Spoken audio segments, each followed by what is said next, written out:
Hey, 8th graders. Today I am teaching from my front porch. It's beautiful outside, and I was really tired of being inside. Yeah, today's lesson is from here. Hopefully, the cars aren't too loud in the neighborhood. It's a busy time. Everybody's coming home from work. And I have some really agitated birds across from me. I think I'm a little too close to their nest. I have a nest on the front porch.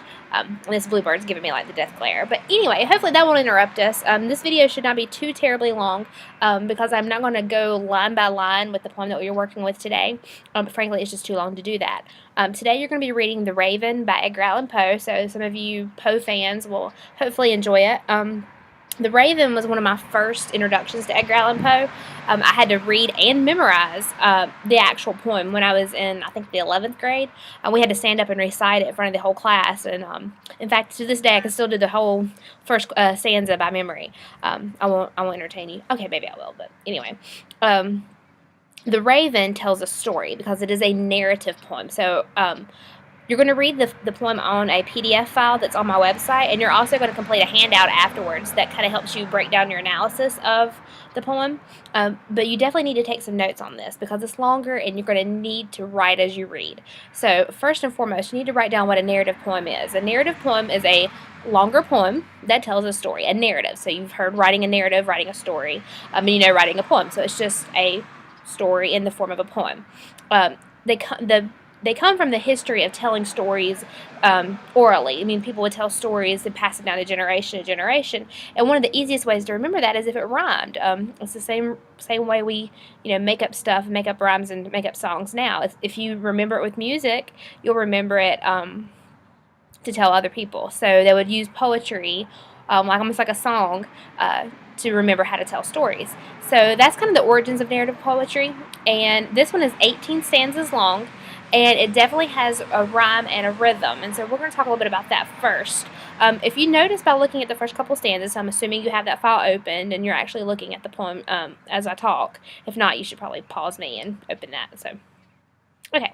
Hopefully you have that open and you're looking at it. You'll see there is an internal rhyme. You need to write that down too.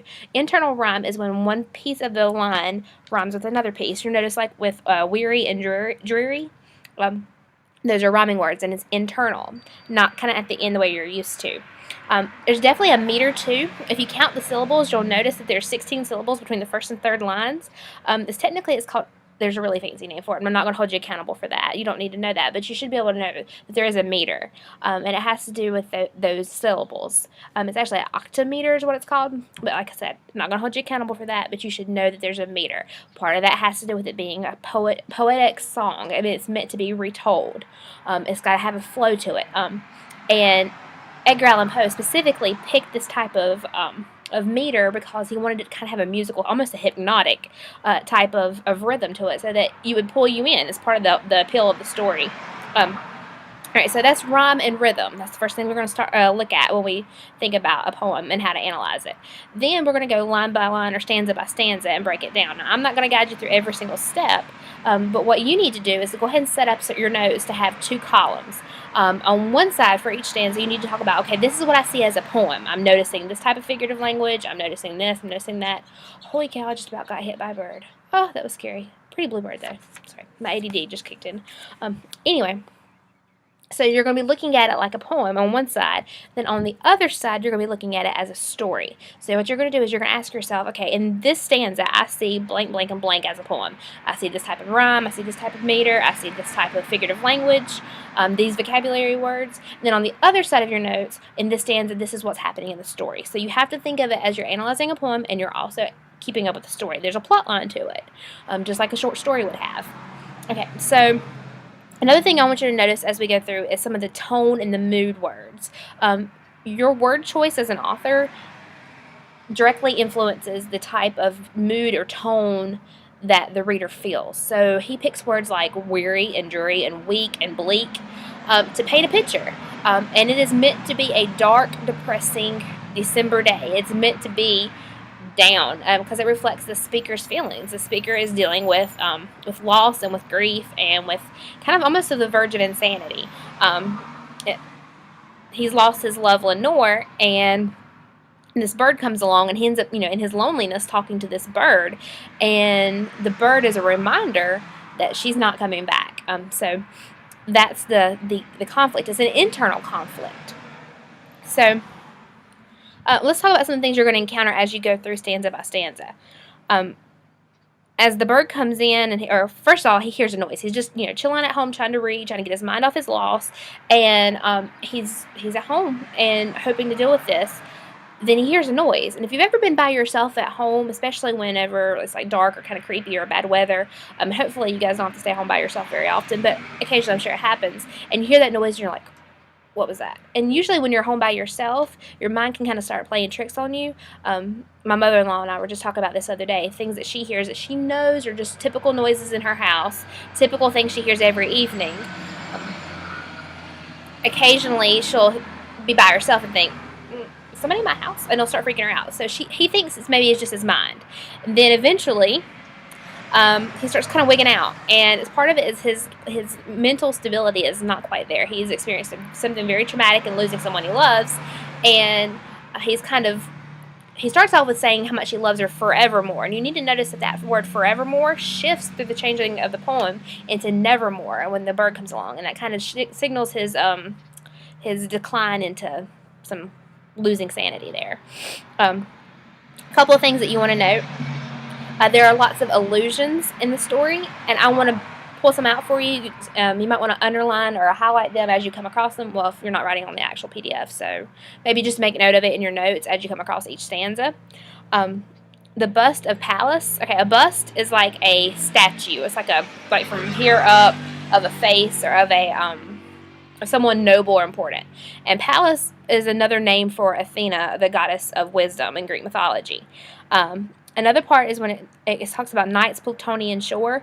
Pluto in mythology was another name for Hades, or the underworld.